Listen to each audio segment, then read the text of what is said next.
Nos acompaña Carlos Ponce, el director para las Américas de la organización Freedom House. Gracias por estar con nosotros, señor Ponce, bienvenido.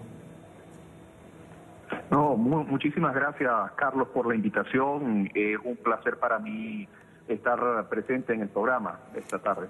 Es un llamado al que nos sumamos aquí en NTN 24 por la libertad, por lo menos saber dónde está el periodista Medina. Y es que en Venezuela parece todo el mundo estar indefenso, alcaldes presos, gobernadores inhabilitados, periodistas que después de hacer publicaciones tienen que verse sometidos a este tipo de intimidaciones.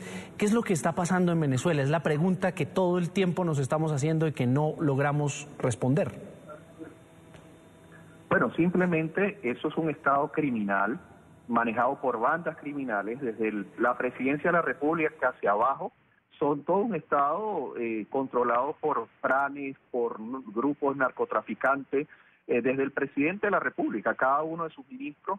Realmente estamos en presencia de algo muy pocas veces visto, que no solamente es la corrupción, es el estado en un narcoestado criminal.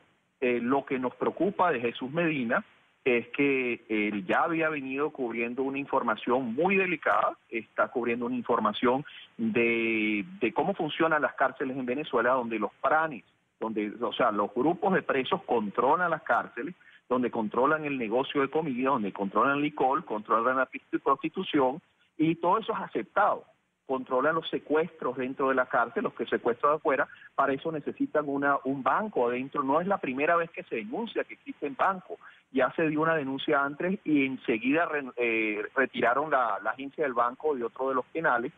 Hay denuncias directas de que la ministra de Prisiones, Iris Varela, mantiene relaciones sentimentales y además abiertamente apoya a los grupos armados dentro de la cárcel para el que controlan los procesos de secuestro y controlan los procesos además internos dentro de las cárceles. Entonces, la denuncia de este reportero obviamente lo pone en un riesgo mayor. Ya lo habían detenido y ahora se desaparece. Preocupa por esa interacción que hay entre el mismo Estado con los grupos delictivos.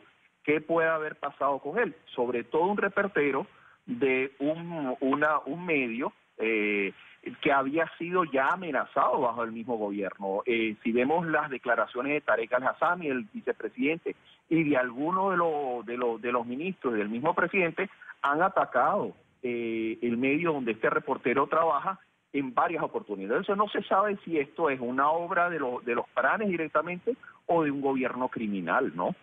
Porque lo que sí observamos es cómo el periodismo en Venezuela, quien es crítico para las diferentes acciones que desarrolla el régimen de Nicolás Maduro, está allí, trabaja, tiene de todas formas una cierta vigilancia, está todo el tiempo observado, pero no se meten con el periodista que está hablando de los temas políticos. Pero quizás cuando toca este tipo de poderes subterráneos, la situación parece complicarse porque precisamente por la falta de control pueden hacer lo que quieran y pueden hacer ese tipo de situaciones intimidatorias y que están generándole a una familia como la de nuestro colega Medina una situación de zozobra y de desesperación por lo que está pasando.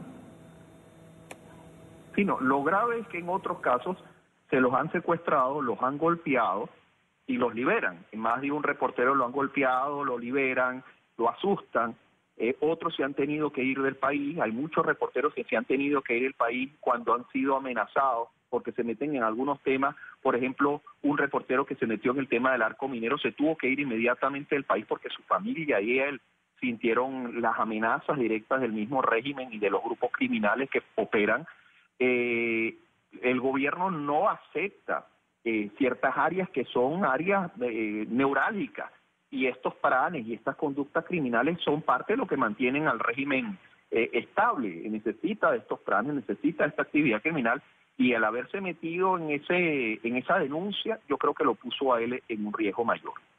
Me llama la atención esa afirmación que usted hace, Carlos, sobre la necesidad que tiene el gobierno de mantener esas relaciones con esos capos, esos cabecillas dentro de las cárceles para poderse mantener.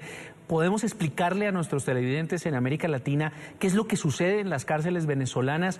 ¿Por qué es tan delicado este asunto y tan difícil de tratar?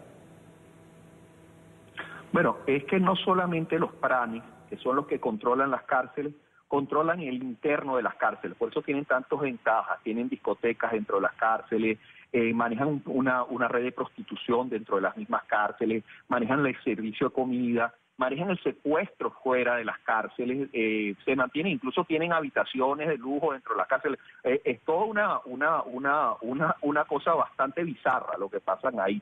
Pero también manejan ciertos niveles de violencia fuera de las cárceles, controlan también algunos grupos armados fuera de las cárceles. Venezuela es un país donde se controla en base a estrategias de violencia, la violencia armada por un lado en manos del gobierno y sus operativos de las OLP y de represión en los barrios, la violencia armada a cargo de algunos elementos que protegen al gobierno, que son coordinados por estos grupos violentos que están dentro de las cárceles. O sea, tú tienes unos grupos criminales que operan libremente en el país y que son avalados por el gobierno para mantener el terror dentro del gobierno y mantener el eje de control, que pese a la crisis económica todavía el gobierno mantiene un control base a un terror tremendo del manejo de los elementos de la violencia formal con el poder de las armas de policía y militares y los 300 y pico de presos políticos, y la violencia informal a través del uso de estos PRANes y los grupos estos armados o casi paramilitares que funcionan bajo la mano del mismo gobierno. Es Carlos Ponce, director para las Américas de la organización Freedom House desde Washington. Gracias por estar con nosotros. Gracias.